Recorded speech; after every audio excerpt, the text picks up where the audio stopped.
Cenário Brasil, com Fernando Schiller. Fernando Schiller conosco na programação aqui da Rádio Bandeirantes para analisar, claro, a repercussão política dessa decisão do ministro Edson Fachin do Supremo Tribunal Federal, que torna, ainda que de forma provisória, o ex-presidente Lula elegível. Lula-Bolsonaro ano que vem, Schiller, bom dia para você. Tudo bem, Pedro, Thaís, Cláudio, nossos ouvintes. Em primeiro lugar, quer dizer, eu me lembro aquela frase famosa, né? No Brasil até o passado é incerto. Né? Então, isso que me vem à mente, quer dizer, eu não sou jurista, evidentemente, mas fazendo rápidas considerações sobre o processo, até escutando a entrevista, aliás, muito oportuna do ministro Marco Aurélio. Em primeiro lugar, quer dizer, veja um absurdo dessa decisão. Quer dizer, você tem um julgamento que demora anos, que é referendado pela Justiça em segunda instância, né, pelo TRF4, por 3 desembargadores. Várias vezes esse processo chegou ao Supremo para N decisões. Aí você tem uma condenação, um cidadão brasileiro, não estou nem me referindo que é um ex-presidente ou um candidato à presidência, um cidadão brasileiro fica 580 dias, né, na prisão, 580 dias preso. Depois, alguns anos depois, o ministro da Suprema Corte decide que a 13ª Vara Federal de Curitiba não tinha competência, ou seja, o juiz não tinha competência para fazer nada do que ele fez. Tudo aquilo que foi feito, toda a coleta de provas, os testemunhos, todas as negociações, enfim, as delações premiadas, todo o processo até a condenação, não havia competência territorial. Bom, a primeira coisa que me vem à cabeça, Pedro, é o ex-presidente Lula, se confirmar essa decisão, né, ele tem que mover um enorme processo contra a República, né, contra o Estado brasileiro, porque permaneceu 580 dias, passou por tudo que passou. Imagina a quantidade de dinheiro que gastou na sua defesa para chegar na situação patética. Não tem outra frase. Você sabe que eu sou uma pessoa muito moderada, muito ponderada, cautelosa, para usar expressões, mas é patético isso, né? Quer dizer, o grau de incerteza, de insegurança jurídica que isso passa para o país, né, é absolutamente brutal. Aí tem um segundo componente, né, uma decisão monocrática tomada pelo ministro Fachin. Eu observei com muita atenção o que disse o ministro Marco Aurélio Mello, quer dizer, uma decisão desta gravidade que põe em questão o sistema de justiça no país, que põe em questão talvez o maior processo, o mais impactante processo recente na história do direito brasileiro, né, decidido alguns anos depois, monocraticamente, quando esse tema poderia ter sido levado ao plenário da Suprema Corte, exatamente para conferir a segurança jurídica uma decisão como essa. Né? Então, quer dizer, você imagina o seguinte, você colocou em marcha todo um processo político, você causa um terremoto no processo político, e a partir daqui você pode ter um recurso por parte da PGR, da Procuradoria-Geral da República, e esse julgamento ser feito pelo Pleno, semana que vem ou na outra semana, e simplesmente ser reformada a decisão liminar dada pelo ministro Fachin. Quer dizer, então você causa um terremoto que em 2 semanas pode simplesmente dar em nada. Né? Então por que não acelerar essa etapa? Quer dizer, a mim parece muito estranho. Ainda mais vindo do ministro, que é o ministro Fachin, aqui eu não estou jogando nenhum tipo de suspeição, nada, mas o ministro Fachin, coisa de poucas semanas atrás, fez um libelo político, né? E aqui é um libelo político contra o presidente Bolsonaro, né? Ele emitiu uma série de opiniões duríssimas, não é? Muito, aliás, alinhadas com o discurso da oposição ao presidente Bolsonaro, a oposição mais radical ao presidente Bolsonaro, e semanas depois dá uma decisão como essa. Não é? Quer dizer, agora, com tantas decisões que o Supremo toma nos últimos anos, que tem interferência direta no mundo político, né, com tanta opinião política emitida por ministro Supremo, né, com tantas decisões justificadas com argumentos de natureza política, alguém pode dizer assim, não há nenhuma possibilidade de que o juízo político do ministro Fachin tenha afetado essa decisão, tenha interferido essa decisão. É difícil dizer isso. Eu não estou dizendo nem que sim, nem que não. Mas a percepção é muito clara. Você joga, né, em um certo momento, na disputa eleitoral 2022, aquele que é o potencial principal adversário do presidente Bolsonaro. Né? E aí você tem, eu acho que o tema central continua sendo, bom, primeiro é esse, evidentemente, se essa decisão vai ser referendada ou não, e o segundo tema continua sendo o tema da parcialidade ou imparcialidade do juiz Sérgio Moro. Quer dizer, observando o quadro as pressões políticas, o humor do ministro Gilmar Mendes, a pressão do mundo jurídico, eu acho muito difícil que esse tema não entre na pauta do Supremo. É muito difícil. Até porque o juiz agora da 12ª Vara Federal de Brasília, que em tese, né, se for confirmada essa decisão, vai passar a ser responsável por esse caso, vai ter duas alternativas, né? Ou vai refazer todo o processo, você imagina o tempo, o dinheiro, eu imagino até que os cidadãos brasileiros devam entrar com o processo, porque quem paga essa conta de anos e anos e anos de processo, né?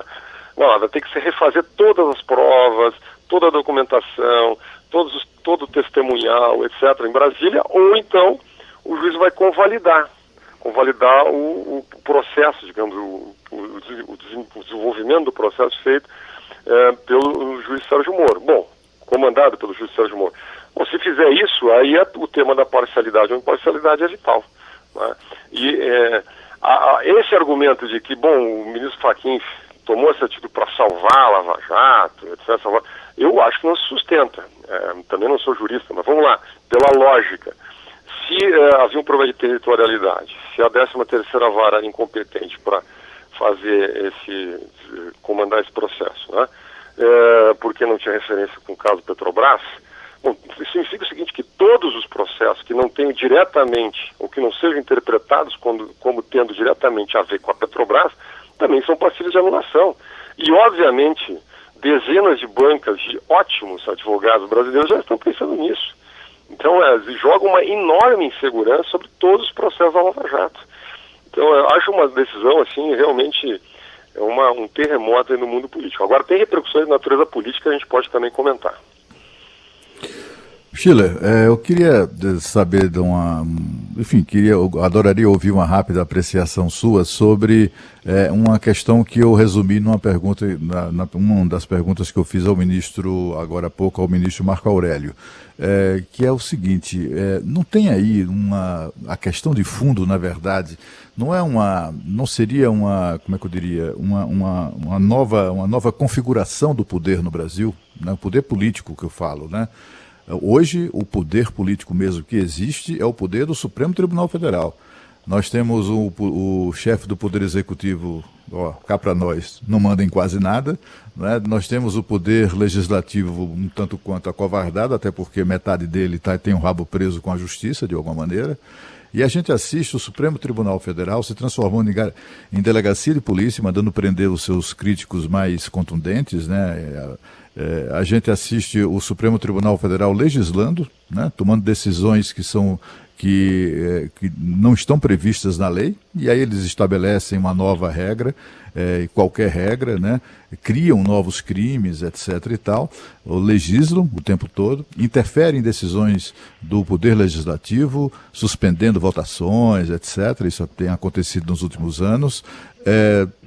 Se neutraliza, anula prerrogativas do chefe do Poder Executivo, né, e agora produz um candidato competitivo para enfrentar o atual presidente, que é detestado pelo magistrado que tomou a decisão, né? Aliás, não só pelo magistrado que tomou a decisão, como vários outros magistrados do Supremo Tribunal Federal. Porque o que a gente assiste nessa decisão aí do ministro Fachin de ontem é de uma sofisticação assim admirável, assim, mostra mesmo que foi uma coisa longamente construída ou pensada, né? Isso não foi uma coisa adotada nos últimos dias em cima da perna, muito pelo contrário, né? A gente vê de um lado ele fazendo um gesto, digamos assim, para tentar de alguma maneira blindar o ex-juiz Sérgio Moro, uma coisa que não vai se sustentar, a segunda turma não vai deixar isso assim.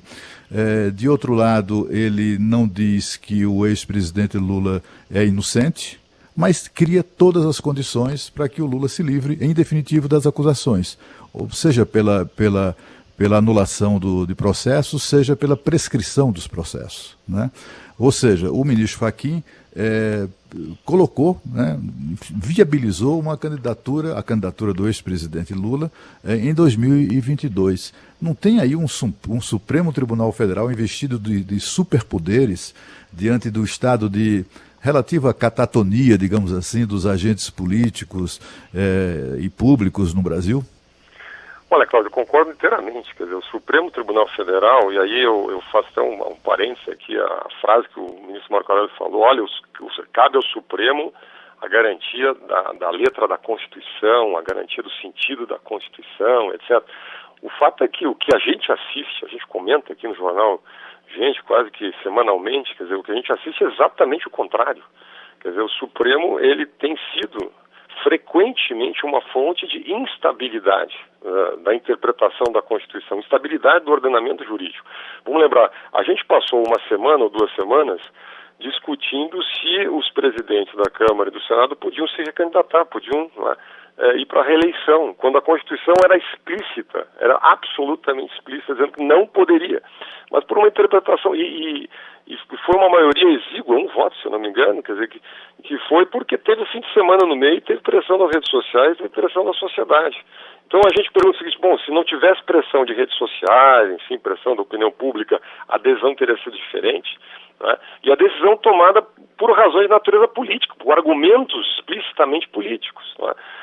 Agora, nós vemos esse caso da prisão desse deputado, né? Uma prisão muito estranha, muito, enfim, discutível em todos os sentidos. Quer dizer, você tem o inquérito das fake news, você tem uma série de decisões que a gente discute aqui há muito tempo, né? E esse, eu diria assim, esse é um problema em parte do Supremo, mas eu diria que é um problema do país. Vamos observar, a gente está discutindo a eventual volta ou fim da cláusula de barreira, que nem foi implementada ainda. Agora nós estamos discutindo, começamos a discutir a volta do imposto sindical. Quer dizer, então, parece que o país, como é que isso passa para a opinião pública? Parece que o país avança e recua, não é? Ele avança e recua, quer dizer, o nível de instabilidade política é brutal.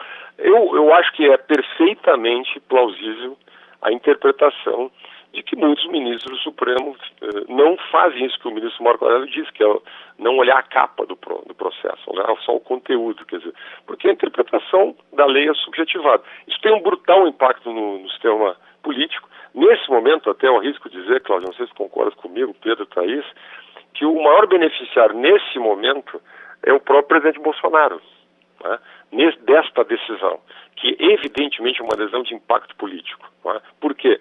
O governo federal vive um momento difícil, estamos no pico da pandemia, nós devíamos estar discutindo como é que faz para acelerar a vacinação. Né? Ontem nós tivemos quase uma rebelião aí por parte dos governadores, ela está acontecendo, né? Dos prefeitos também, no outro lado. E nesse momento, quer dizer, e o presidente Bolsonaro, nesse momento, quer dizer, ele ganha o quê? Ele ganha um fato político que tira o foco do tema da pandemia, que tira a pressão sobre o governo, que recoloca um nível de polarização política que a gente não tinha há muito tempo, talvez aí tinha um pico em 2018, mas na verdade já há muito tempo não tínhamos, não é? E que se expressa muito nessas duas figuras, certo? Portanto, é um realinhamento de todo o sistema político. De novo, recoloca uma enorme dificuldade no chamado centro político. Aliás, eu vi a nota aí, a postagem do governador Dória falando dos 2 extremos, etc. Bom, volta uma discussão sobre como é que o centro político ele consegue ocupar um espaço num país que voltou a se polarizar do ponto de vista político, né?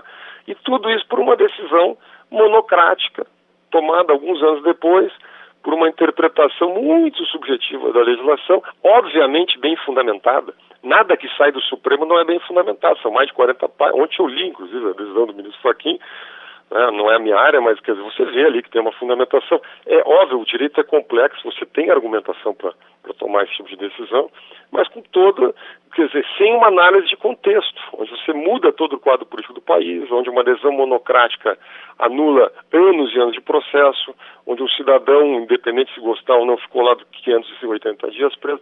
Enfim, eu não tenho nenhuma dúvida, o Supremo mais uma vez joga água no moinho da instabilidade jurídica e política brasileira. Schiller, o Pedro começou a nossa conversa com você hoje, falando sobre 2022, não é? É o assunto óbvio que surge agora, é claro, porque com o ex-presidente Lula voltando a ter a possibilidade de concorrer, isso mexe no quadro eleitoral Não é hora? Não, não é. Faz com que as atenções sejam colocadas em algo que não é tão relevante nesse contexto de pandemia? Sim. Mas é a vida política, é assim que funciona o mundo político. E aí, eu queria te perguntar uma coisa, como é que você vê essa situação?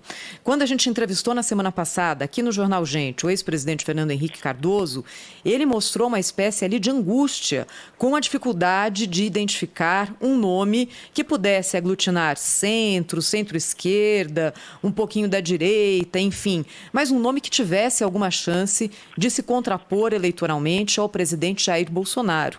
Disse, inclusive, que para ele é possível que haja um candidato do PSDB ou não, se esse nome aparecer, da política ou fora dela, ou seja, todas as cartas na mesa. Nessa semana, a pesquisa do Instituto Paraná, que a gente divulgou aqui na Rádio Bandeirantes, indicava que em todos os quadros eleitorais, eram 5, com Moro, sem Moro, com Lula, sem Lula, com Haddad, com Ciro, com qualquer um, Jair Bolsonaro tem um patamar muito próximo de intenção de voto de 31%, 32%, independente dos candidatos, mas a distância é menor quando o cenário contempla Bolsonaro e Lula. Você acha, Schiller, que Lula pode ser, de alguma forma, esse aglutinador? Ou, até pela forma como ele se posicionou depois da prisão, né? Na entrevista que ele deu também aqui para a gente no Jornal Gente, nosso ouvinte vai se lembrar, com José Paulo de Andrade aqui nessa mesa, era muito claro o rancor que ele tinha em relação ao que aconteceu com ele, com a prisão. Ele não se colocou como alguém que estava ali para contemporizar, muito pelo contrário. Mas você acha que, de alguma forma, ele pode representar essa pessoa que está todo mundo procurando? Quem é? Todo mundo, leia-se, quem não quer a reeleição de Jair Bolsonaro ou, pelo todo o histórico que ele tem, pelas brigas políticas, pelos inimigos que angariou ao longo da sua longa vida, já passou do ponto para que isso aconteça? Não, de maneira nenhuma, Thaís. O Lula será candidato da esquerda. Quer dizer, o Lula não vai aglutinar o centro político, não há nenhuma hipótese nessa direção. A minha impressão, quer dizer, Lula vai, e mesmo na esquerda, quer dizer, ele não tem aliança com Ciro Gomes. Ciro Gomes já deixou muito claro que não quer ouvir falar.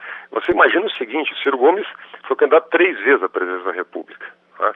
É o projeto da vida dele, ele sabe que talvez tenha a última oportunidade, fez lá seus 11%, tem um eleitorado aí nessa faixa, tem um histórico de críticas duríssimas nos últimos anos ao PT, o PDT, o grupo em torno do Ciro, sabe que sempre foi, no fundo, instrumentalizado. Quer dizer, o PT sempre teve essa visão hegemonista da esquerda, enfim. Então, o Lula será candidato do PT, do PCdoB, possivelmente com apoio do PSOL, acho que muito provável, né, pela relação pessoal que tem com o Guilherme Boulos, enfim, por todo esse histórico recente. E aí nós vamos assistir ao tradicional divisão interna do PSB, vai ter um setor que vai puxar um pouco mais para o lado do Ciro, um setor que vai puxar um pouco para o lado do Lula, mas esse é o quadro. Não há Só que este grupo político, com a liderança pessoal do ex-presidente Lula e com as dificuldades óbvias da economia, do governo Bolsonaro, o pós-pandemia vai ser muito difícil, a saída de todo esse processo, a recuperação econômica, enfim, acho que tem perto de 1/3, um potencial perto de 1/3 do eleitorado. O PT é um partido que, pese em encolheu muito, ainda é o partido mais bem estruturado do país, né? Então tem força política. Por isso que a chance, tem tempo de televisão, tem dinheiro, tem recursos, tem quadros, tem experiência política, tem o que mostrar, né? Tem deve por um lado, mas tem o que mostrar por outro.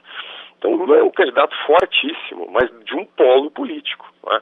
O que acontece, quer dizer, a minha impressão é que é muito difícil falar ainda, porque a gente já está muito em cima. O presidente Bolsonaro vai enfrentar muita dificuldade.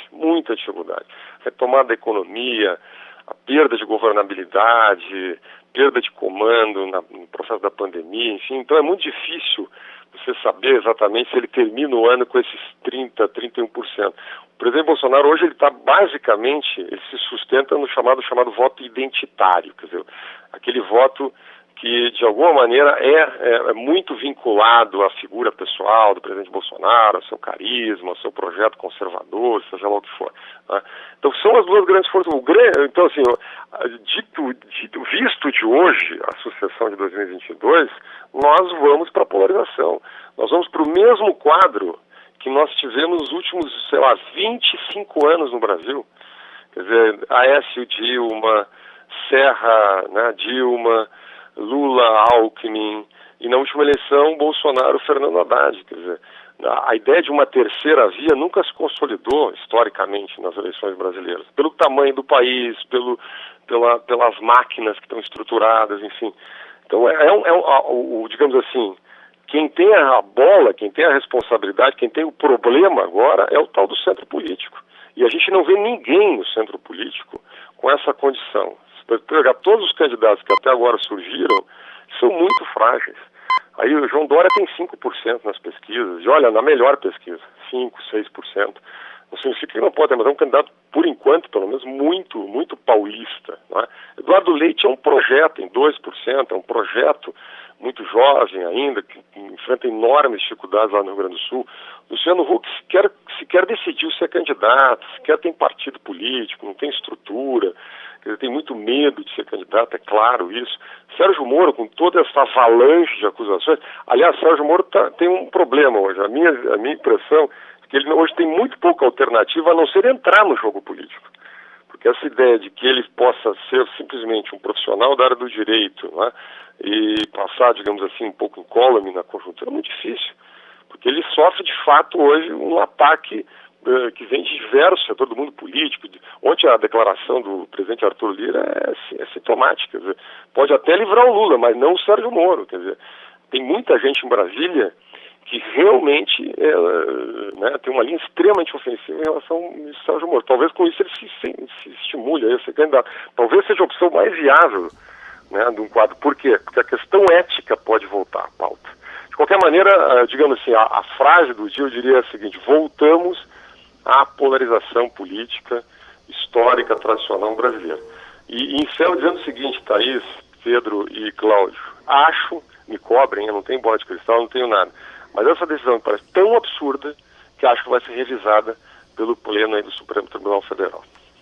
Fernando Schiller conosco, ao vivo aqui no Jornal da Bandeirantes. Gente, ele volta ao longo da programação da Rádio Bandeirantes com mais análise política. Claro que é um assunto, né, Cláudio, Thaís, que tem muitos desdobramentos, sem sombra de dúvidas. Esse político também está envolvido nessa decisão do ministro Fachin. Cláudio, rapidamente para a gente arrematar o assunto aqui, deixar bem claro, né, algumas coisas para o ouvinte da Rádio Bandeirantes, que ainda está confuso. Realmente, o ministro Marco Aurélio, decano do Supremo, disse aqui que os colegas receberam de forma perplexa essa decisão ontem, inesperada, do ministro Fachin. O ex-presidente Lula não foi absolvido, não poderia nem ser absolvido, porque sobram provas para condená-lo em esquemas de corrupção em que ele se envolveu ao longo dos últimos anos. Mais de 3.000 pontos, né, Cláudio? Como a gente já falou várias vezes aqui. Então não poderia seguir por esse caminho. É uma análise muito tardia que incomoda a segurança jurídica do país.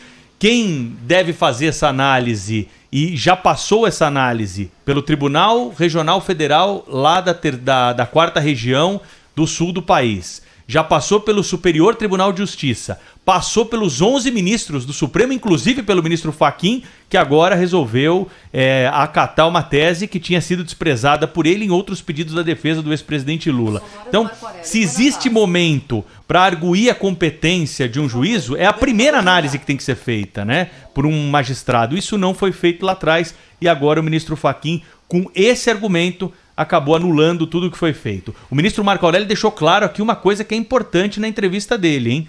As provas da instrução usadas nos processos para condenar o ex-presidente Lula poderão ser usadas pelo juízo de Brasília. Claro que se não houver nenhuma mudança, como disse o Schiller aí, pelo próprio Supremo Tribunal Federal. Então, são questões muito importante. Essa história de estar ligado ou não com a Petrobras é extremamente subjetiva, não existe um documento que vá provar isso, mas é óbvio que se há uma indicação política lá na Petrobras, há um acordo com empreiteiros e há uma reforma num sítio e há um apartamento que foi comprado, é óbvio que se pode fazer essa ligação com o caso e por isso a Justiça de Curitiba sempre foi classificada pelas outras instâncias da justiça brasileira como competente para analisar esse caso. E também é difícil entender, não é, Pedro e Cláudio, por que só agora a justiça acolheu esse argumento da defesa do ex-presidente Lula, sendo que ele já havia sido apresentado pelo menos outras 8 vezes ao longo do processo.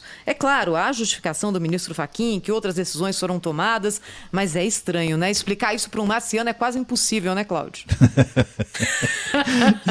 Exatamente, marciano chamado brasileiro, né? Mas, olha, é incrível, né?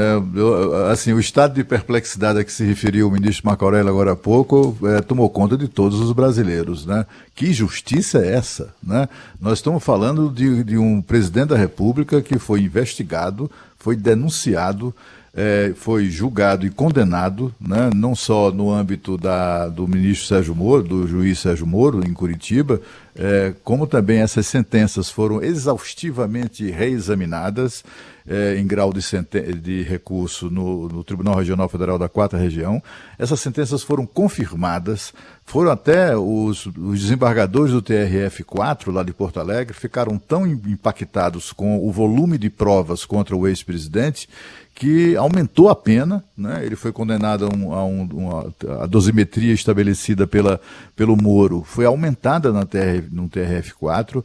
Esse caso foi examinado e reexaminado inúmeras vezes no Superior Tribunal de Justiça.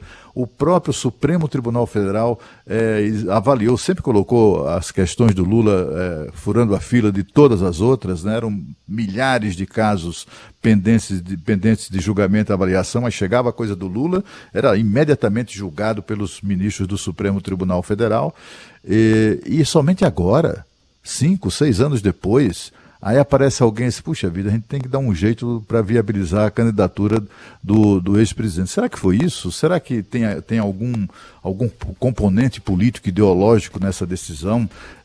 Isso aí seria o fim da justiça no Brasil, né? Como disse o ministro Marco Aurélio, o que se espera de um magistrado é que ele não olhe a capa do processo. É uma expressão que se utiliza para dizer o seguinte, olha, o juiz não pode ver a quem interessa o processo. Quem está movendo a ação, quem é o arguido, né? Quem é o acusador, não pode ver isso, não pode ver a capa do processo, tem que ver o conteúdo do processo, não pode ver nome de pessoas, né?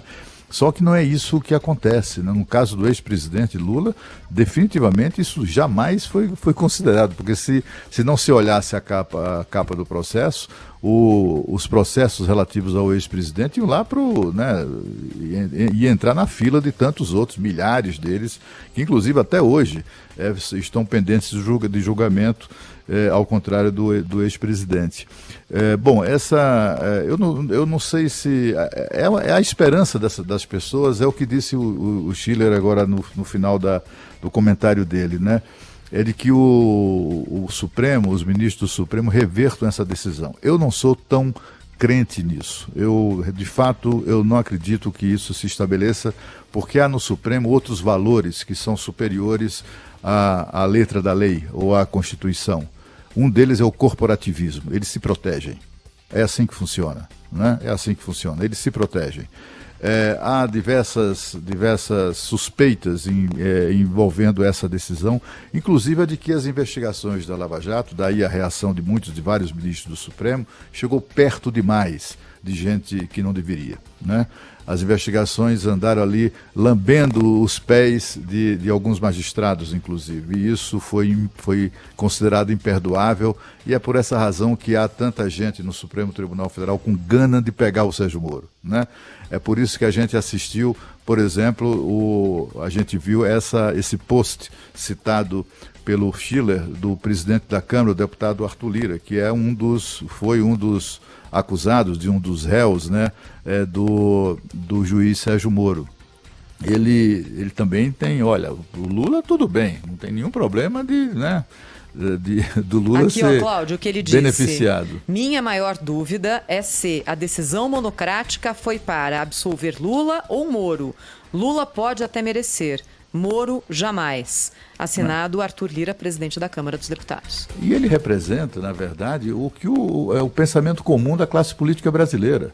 Todo mundo passou esses 5 anos, né, ou mais, o período da Lava Jato, com medo, né, olhando pela fresta, amanhecendo o dia, olhando pela fresta da janela para saber se tinha Polícia Federal na porta, né?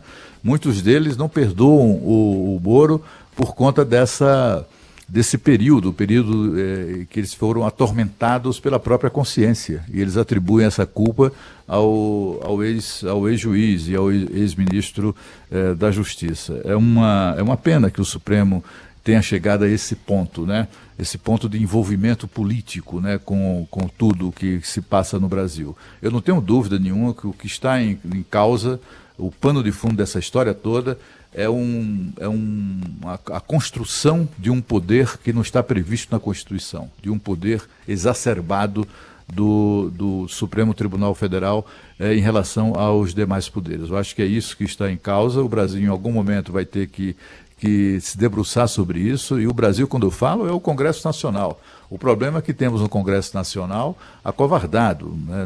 Não é só acovardado, mas acovardado pela própria condição de rabo preso, né, em processo na Justiça. Metade do Congresso Nacional tem problemas aí, denúncias de corrupção, etc. e tal. Então, assim, eu não sou tão otimista com relação à revisão dessa decisão do ministro Edson Fachin. E para reforçar... Rádio Bandeirantes. Aqui você se informa. Da Rádio Bandeirantes, o que disse o ministro Marco Aurélio Mello hoje, na entrevista exclusiva que ele concedeu na abertura do jornal Gente, em que ele falou sobre um sentimento de perplexidade com a decisão do ministro Edson Fachin. Uma perplexidade generalizada. Eu, pelo menos, fiquei surpreso de voltar-se depois das ações serem julgadas, haver pronunciamento do quarto Regional Federal, haver pronunciamento do Superior Tribunal de Justiça, a estaca zero. E vamos aguardar para ver os desdobramentos, se terá ou não a impugnação a essa decisão, que foi uma decisão individual em um habeas corpus, declarando insubsistentes os atos anteriores. Bandeirantes, em sua defesa, ao seu lado, sempre. Rede Bandeirantes de Rádio. Esta meia hora tem o apoio de KPMG. Ser consciente transforma negócios.